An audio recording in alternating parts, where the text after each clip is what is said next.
UFC 316 just took place. I'm here with an instant reaction of what just fucking happened in the main event. SUGASEANO'MALLEY versus MERABDVALISHVILI. Absolutely insane. We're going to walk through every single fight from the early prelims to the prelims up until the main event. First and foremost, let's start with the main event breakdown. Sean O'Malley versus Merab. Absolute fireworks. And I gotta say, guys, I am impressed with Merab. I am absolutely depressed, and I am so sad that Sean O'Malley lost. I had him on all of my predictions. I figured he would be a lot more fine-tuned, having taken 6 to 8 months off, doing the surgery on his hip, seeing how things healed, having all that time to watch Merab, and in that time, watching Merab go against Umar and see openings and see ways that he can win. He obviously worked on the takedown defense, but I will say, he got touched up on the feet, and I was very impressed with Merab's way of dismantling Sean's rhythm, as well as taking control of the fight. It's fucking depressing. Don't get me wrong. It's very sad that a striker again and again fails to the boring grappler style of Merab. But there's things to look on the positive. Merab is the bantamweight GOAT. I don't know who says any different. It doesn't make any sense. Merab is the fucking bantamweight GOAT. He has an incredible resume, top to bottom. He beat Sean O'Malley round 1, round 2. He honestly hurt him on the feet in round 1 and on round 2. Secured him on the ground in round 2. And it was just the same play out as the first fight. I didn't see any improvements on the ground from Sean. Now, I will say his takedown defense improved massively against the fence, out in the open. A lot better game plan. But when Merab had him on the ground, it seemed like Sean didn't know what to do. And again, man, for a little fucking goblin like Merab, just a maniac on the ground, I figured Sean would have a little bit more homework to study and do better on the ground. Turns out he didn't.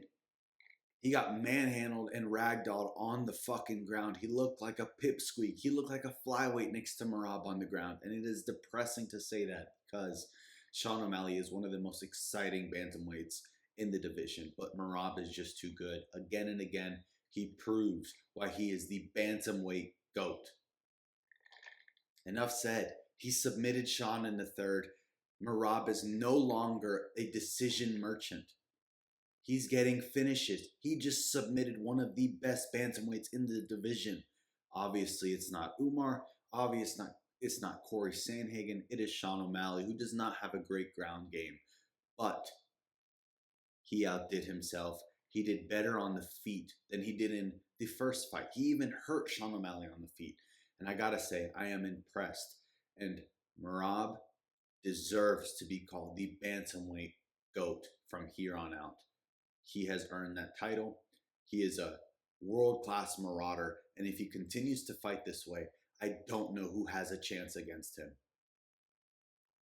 Nobody. Maybe Umar after a year or two. After a couple more wins, he can get a shot again. Other than that, nobody stands a chance against this guy. And it's just what it is. Those swinging left hooks on the feet. He was touching Sean O'Malley, and I don't want to hear that shit. Of course, Sean O'Malley had his moments in round 1 and a little bit in the beginning of round 2 and a little bit in the beginning of round 3. But that was it. Merab was a marauder. He picked Sean O'Malley up and slammed him after he defended a takedown and submitted him with some kind of a Darce inverted. It was incredible. And it was a quick tap too. Once Merab secured the position, he lowered his chest and he got him out of there. Again, it's sad to see. But it is what it is. Merab is the fucking bantamweight GOAT. Absolute fireworks. Now, I do have some things to say about his post-fight speech. Cut it fucking short, Merab. This is why you're not the biggest fan favorite in the world. You talk too fucking much, bro. Stop hogging the mic. Even Rogan was like cutting him short because it was too fucking much. Cut it short just a little bit. We love you, Merab. You're great. You're exciting. You're becoming a character. Stop talking so fucking much on the mic, bro. People are going to start taking it away from you. And I guarantee you, someone was in Rogan's ear telling him, cut the fucking mic. Direct his attention to something else, because Merab is there like, hey guys, I'm the best bantamweight. Yes, you are, Merab. Cut it fucking short, bro. You beat Sean O'Malley in 3 rounds without even breathing heavy. I get it. Short, concise.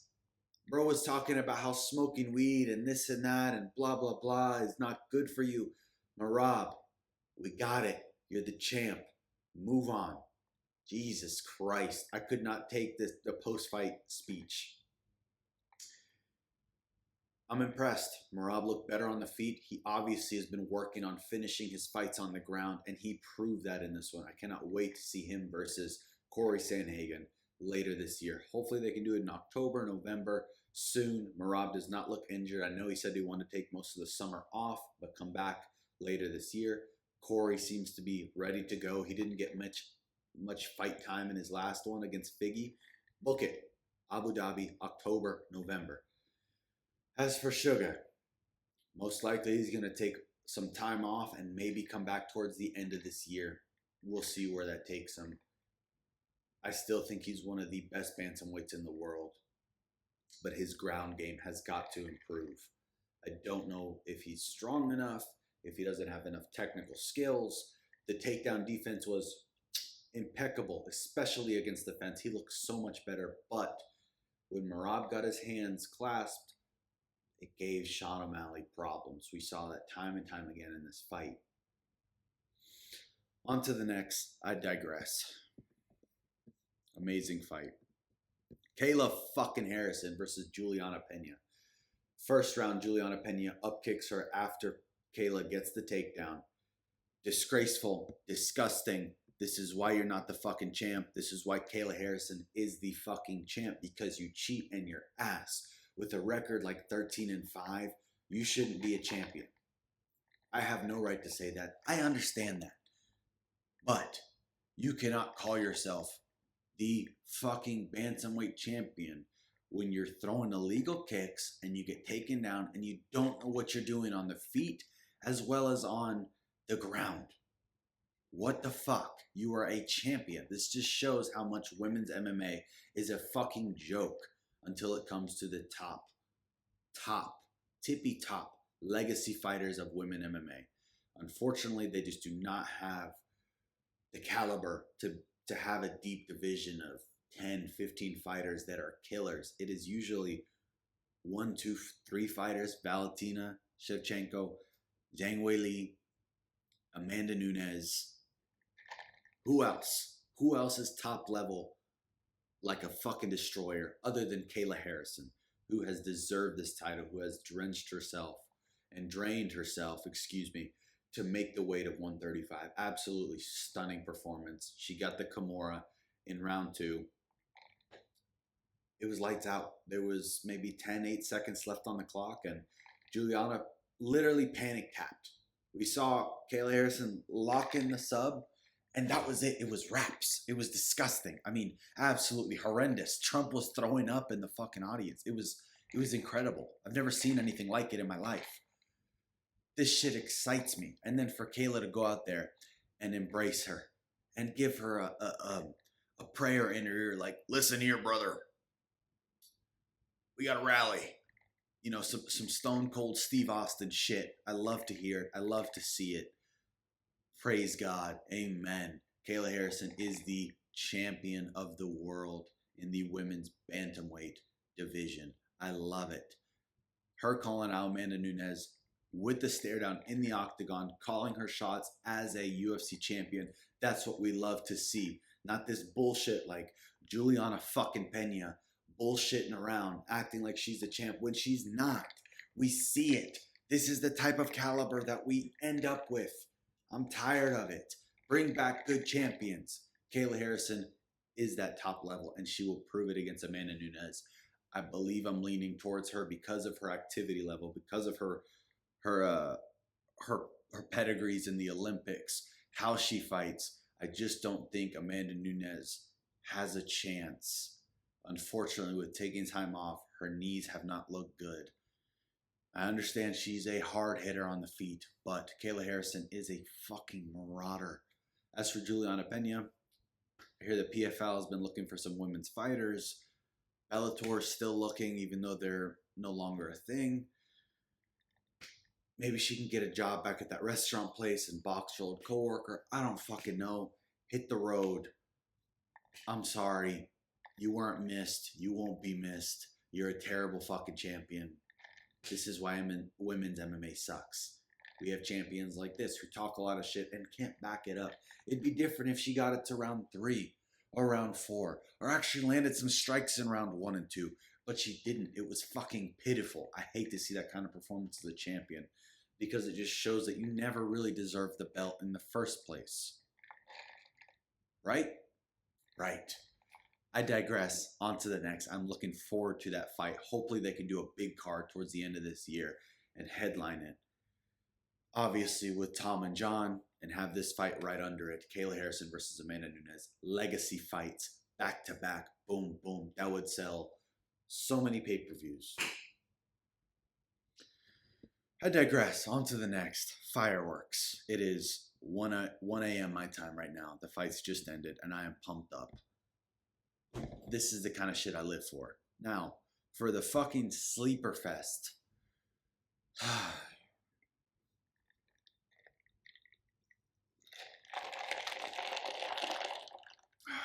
Fucking hell, Joe Pyfer. Fucking Joe Pyfer, man. For a guy that talks so much shit as a middleweight, you are one of the biggest fucks in the middleweight division. Why can you not finish it against better fighters? As soon as he goes up against anybody with a little bit higher level in skill, he sucks, and you see it. He even said it after the fight. I did exactly what my coaches told me not to do. At this point, Joe Pyfer and Michael Chandler are on the same fighter IQ level. What are we doing?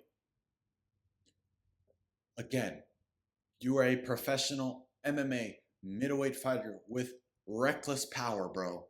You had, I believe, 5 inches on Kevin Gastelum and an insane reach advantage. You have the power advantage. You dropped the guy in the first twice, not once, twice, and you couldn't finish the fucking fight. And from then on, you gave up your kicks. I got to give it to Rogan and DC on this one. No more kicks after round 1. No more body kicks. Didn't punch to the body not once. Didn't even try throwing out your jab to get a little bit of respect. Kevin Gastelum was landing towards the end of the second and the third. In my opinion, Kevin Gastelum won the second.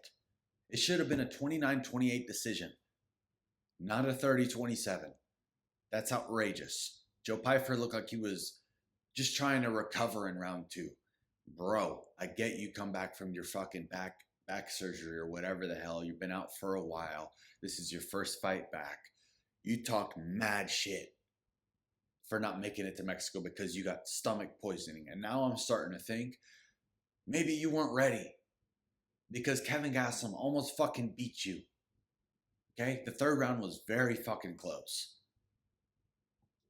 I'm just saying. It was very close. On activity level, Kelvin probably won that. As for Kelvin, he definitely does not fit into this fucking weight class. He doesn't have even the volume for it. Like, I understand it. Cardio is his way to win. You know, peppering the jab out there, but he could barely reach Joe in the first 2 rounds. Barely. He tagged him once or twice, max. I wish I saw more leg kicks out of him. Something to break Joe down, but he just didn't go for it. He went for, 1 takedown? Didn't try that either. What was his way to win other than a couple short shots? He eventually landed on Joe in the third, but Bro, this isn't a 5-round fight. This is 3 rounds. You got to go for it. I understand avoiding risk in the first, but in the second and third, you got to put your foot on the fucking gas. Push this guy back. What the fuck, Kelvin? You're in the 185 division. You're supposed to be the faster guy. Getting in, getting out. I saw a lot of feints. A lot of this shit. Ducking down, staying low, getting out of the way. Where's the volume behind it? Bro's pulling a fucking Corey Sandhagen in there. The beakers and the test tubes. The little fucking jumps up and down. What are we doing? You're wasting everyone's fucking time. Why are you even fighting in the 185 division if you have nothing to show for it?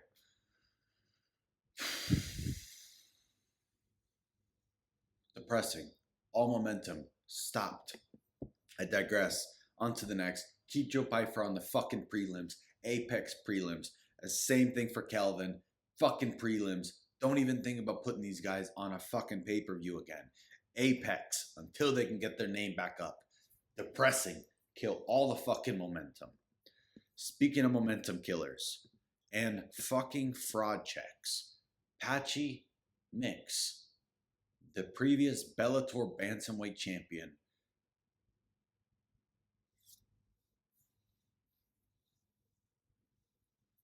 you guys see this punching bag right here? This is Patchy. I got Patchy right here next to me. Tell him what your fucking fight plan was, bro. What were you thinking?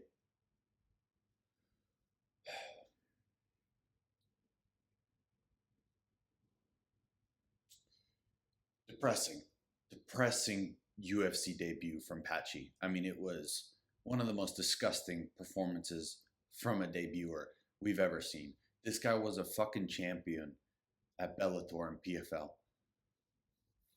It just makes you think, how good is the UFC caliber of talent compared to these other organizations? It shows time and time again, these guys cannot compete in the UFC.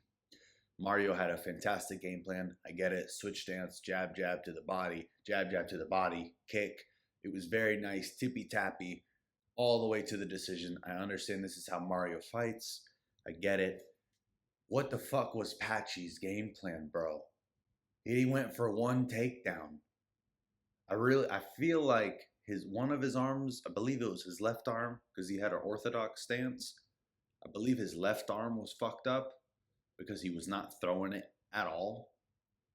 He landed one head kick where the toes just grazed across Mario's eye, I believe, in the first round. That was it. That was the only fucking highlight you can pull from this one for Patchy.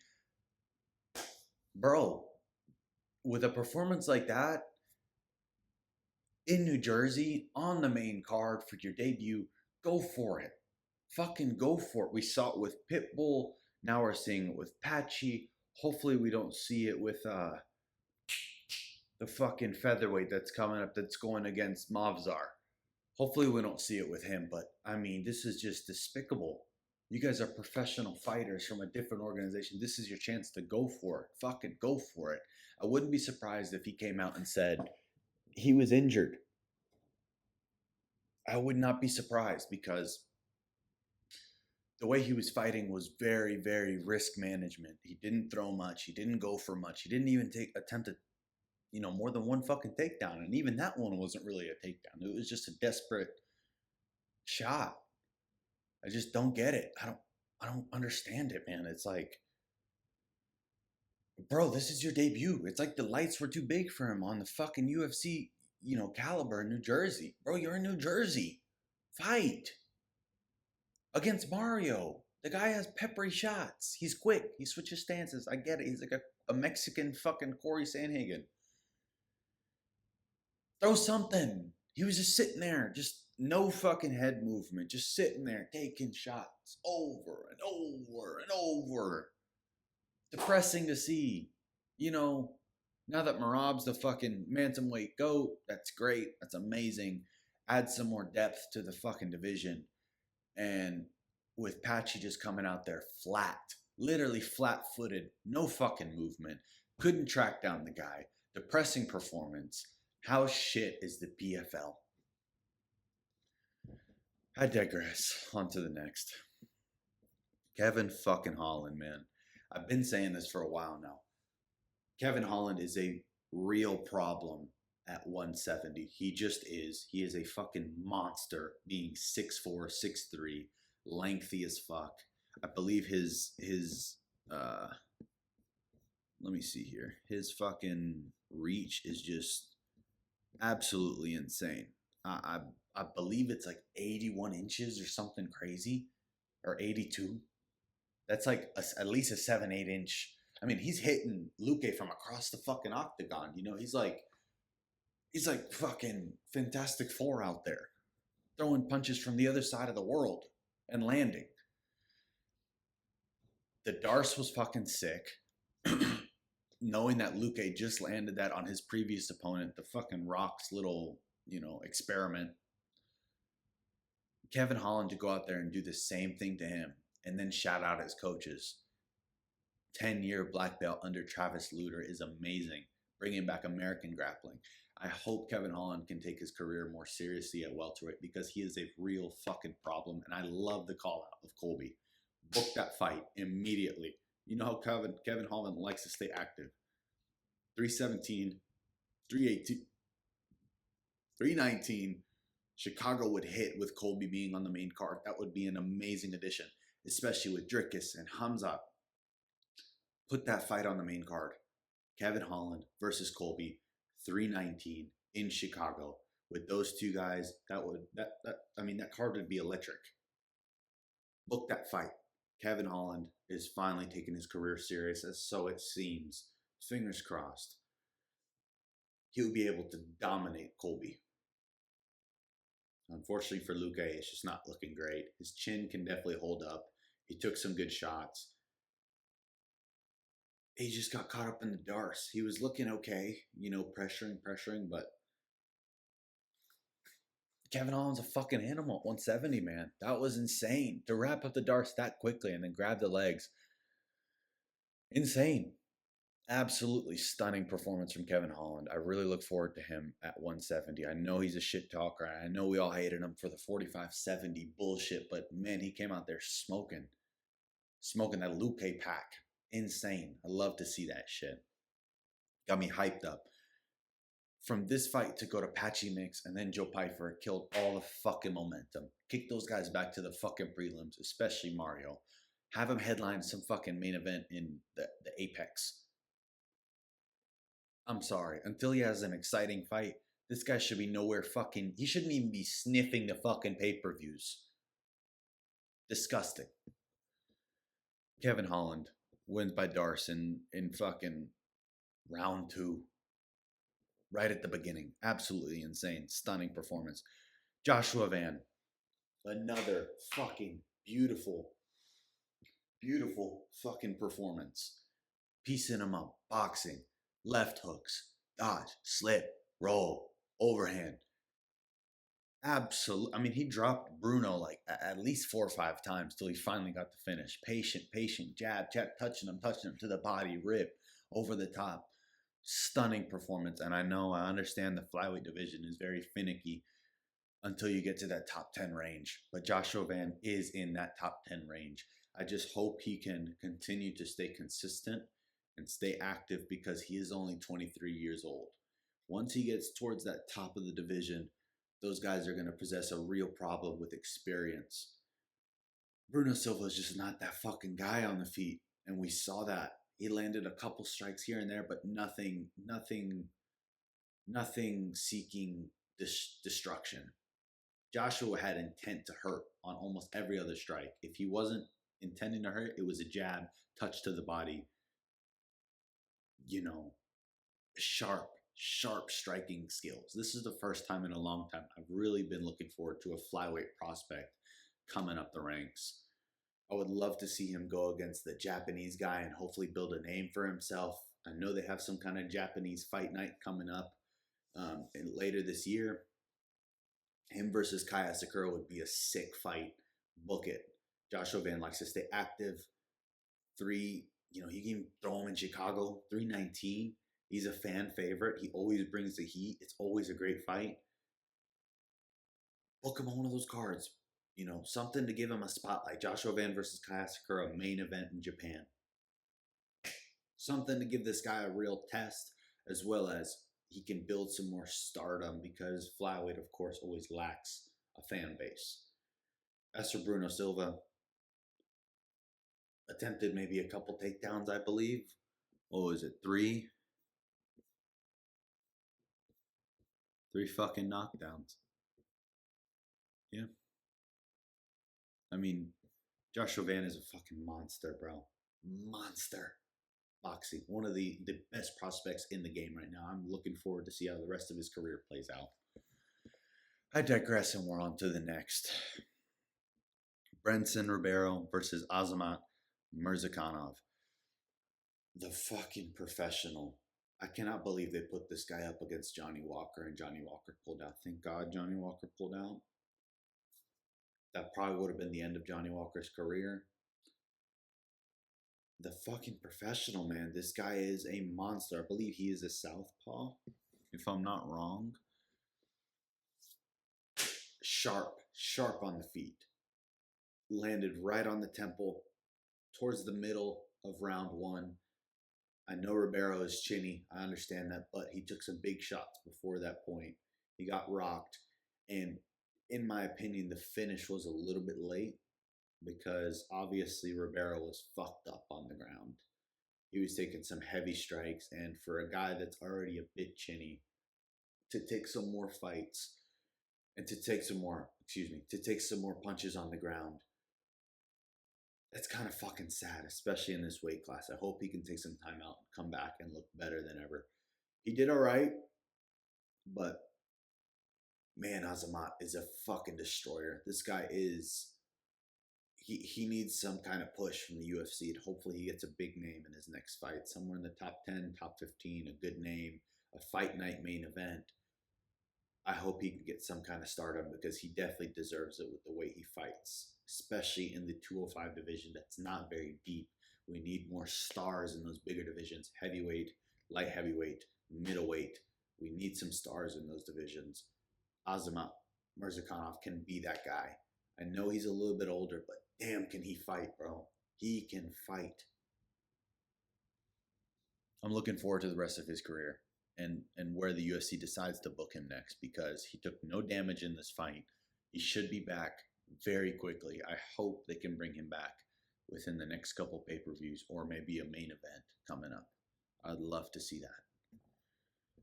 All right, go to the next. A fucking barn burner.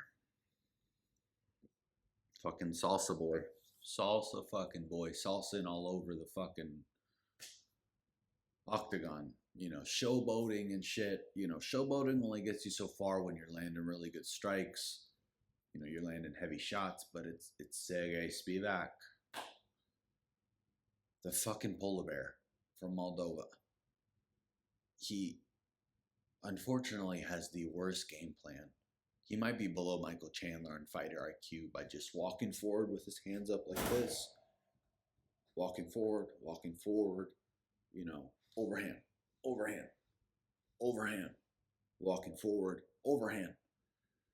He got chewed up on the legs. He got chewed up to the body. He got chewed up to the face. Tap, tap, jab, tap, tap, jab. I get Waldo is doing better with his takedown defense. That looked impeccable. I got to give credit where credit is due. His takedown defense was amazing.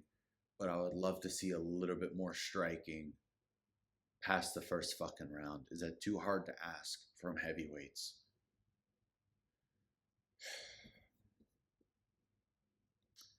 He'll be ranked in the top 10 now. Maybe they can book him against one of those top guys. You know, Curtis Blades,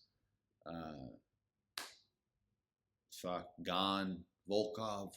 One of those guys, maybe the fucking Brazilian guy that likes to be on the ground. I would love to see that. He didn't take much damage. I understand it's heavyweight, so he probably fucking just, his lungs need to recover for being so fucking out of shape. Depressing. Nonetheless, I guess a lackluster performance killed the hype of the card so far. Joshua Van brought it back to life, but damn, this was a rough watch. I digress. On to the next. Andreas Gustafsson versus Chaos Williams. An absolute mauling from start to finish. I got to give it up to Chaos Williams for being a dog and not giving up in there. I know he took this fight on a little bit shorter notice. It looked like he was in good shape. But Andreas went full fucking retard. And he deserves a 30-28 scorecard across the board because that was a mauling from start to finish. He just ran at him. Clinch fest, elbows, uppercuts, body shots, knees, you fucking name it. This guy was on it. I believe he will beat Leon Edwards, Bilal Muhammad. He is a destroyer. Throw this guy a top 10 opponent, please. I understand welterweight is deep right now. But man, having a guy like this in the top 10, top 15 area would be amazing because he is just a brawler. I would love to see him against some higher up competition. I know this was on short notice, but damn, this guy is entertaining. He goes in there to kill, just mauling. It's blood all over him, clinch fest, exhausting. I understand at some points it's boring, but for me as a real fan, not a fucking casual, it's a masterclass. The way this guy fights is full retard and it's so entertaining. This is why you become a UFC fighter, to go full fucking retard and go after the guys. I love it. Book him against someone in the top 15 or right outside top 15. He didn't take much damage. Please keep him going. I know this is his UFC debut. He had the same type of mauling performance on Dana White Contender Series or wherever else he came from. This is just how he fights. He's a fucking mauler, and I love it. Throw him in there, please. Finally get some good prospects in the UFC. I love to see it. Now, Wayne Kong, I'm going to keep this one short. Wayne Kong, the fucking... Oh, excuse me. Fucking burping all over the place. Wayne Kong, the fucking destroyer. Just chewed up that specimen of De Silva. Leg kick after leg kick. She had her hurt in the first. She dropped her from leg kicks. Would have been awesome if she could have got the finish, but it was just a little bit sloppy. And towards the third, she kind of ran out of gas a little bit. You know, I wasn't expecting that. Her being a kickboxer, this fight was standing the whole time. I know she probably went a little bit hard on the finish in the second, but man, in the third, De Silva almost fought her way back into the fight. I give it a 29-28. You know, I could understand a 30-27, but 29-28 felt a little bit more comfortable because De Silva was doing well in the third. She was picking up the pace and she was landing, you know. But nonetheless, a good fight from Wayne Kong. She looked very technical on the feet, went straight to the leg kicks, took advantage of her being in the orthodox stance, and it was a beautiful performance until the third. I digress. On to the next. It's women's MMA. How far can she really fucking go? Ooh. I digress. On to the next. Ju Sang Yu versus Jeka Saragi. Now, this is probably going to be in contention for knockout of the year because it was so darn clean. I mean, float back. The guy was, Jeka was, how the fuck do you say his name? Jeka was swinging like crazy. Overhand, just fucking running like this towards a guy that's taller than you, a boxer. He floats right out of range and lands that right on the chin. And he even turned it over after you see the punch land. His fist turns over so you get that full clean, bam. Beautiful, crispy, contender for knockout of the year. Give this guy somebody on the next couple cards. Boost his name. He's 8-0. He's now 1-0 or 2-0 in the UFC. I would love to see a little bit more activity out of him. So hopefully we can get him back in there soon. I know he comes out of the Korean Zombies gym. Insane prospect for featherweight. I love to see it. Featherweight needed some more prospects. So this was a very, very sharp performance. Absolutely stunning KO right on the fucking chin. The guy face planted. It was so fucking violent.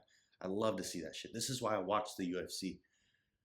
Fuck yeah, man. This shit gets me pumped. I love to see that shit. I digress. On to the next. Quillen Salkid versus Yanala Shmooze. Banger of a fight. Absolute war. These guys were going to town against each other. I could have seen it as not a split decision, but a very close fight as it was. I know Quillen kind of ran out of gas towards the end, but he was going for the finish in the second and the first, so I understand it. He's very young. He's 25, 26, somewhere around that range, and he's showing impeccable form for the lightweight division. Yanala Shmooze is a very good prospect as well. I rank him very high in the lightweight division. It was a very technical fight and a barn burner. These guys should definitely get performance of the night or fight of the night because it was outstanding. Quillen Salkid, I could see him going very far for being so young and so technical, going for his takedowns, floating back, punching. You know, his two was very, very sharp the whole night. I would love to see a little bit more action from him. Obviously, his gas tank, he's young, these type of things. You know, it's nice for him to see longevity in the octagon and get that octagon time at such a young age so he can learn from it and grow, because the lightweight division needs some better prospects. Outstanding fight. Hopefully they get fight of the night because this was a barn burner. Markel Medeiros versus Mark Chewinski. It was a good fight. I think Markel is very sharp and technical. I think he probably should have went for the finish a little bit earlier. I wish he pressed on the gas a little bit more because he was doing very well as soon as he pushed. But as soon as he got backed up, we saw some holes in his game, especially backing up with his chin up in the air. I know these guys are young, both very, very good records. Obviously, grappler versus striker. I don't know Mark Chewinski's game plan in this one. He went for one takedown and got the back immediately. Why wouldn't you go back to that well if it did you so well? You know, why wouldn't you go back to that? The leg kicks were landing for him too. These guys are young, so hopefully we can see a little bit more development. But, you know, Markel is very, very rangy and floaty on the feet. Very, very, you know, a little bit more of a roofy type of style. Float, float, strike, float, float, strike. Nonetheless, I give the card a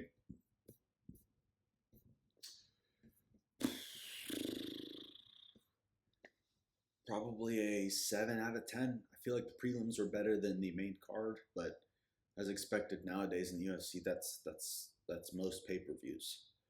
Please like and subscribe. Leave your comments down below. Let me hear your thoughts. I had Sugashan winning that fight, unfortunately, but his grappling just sucks. And Merab took advantage of that, and he fucking finished him. So I'm pumped for Merab going into his next fight against Corey. Hopefully they can book that soon. Anyways, like and subscribe. Let me know your thoughts. Till next time.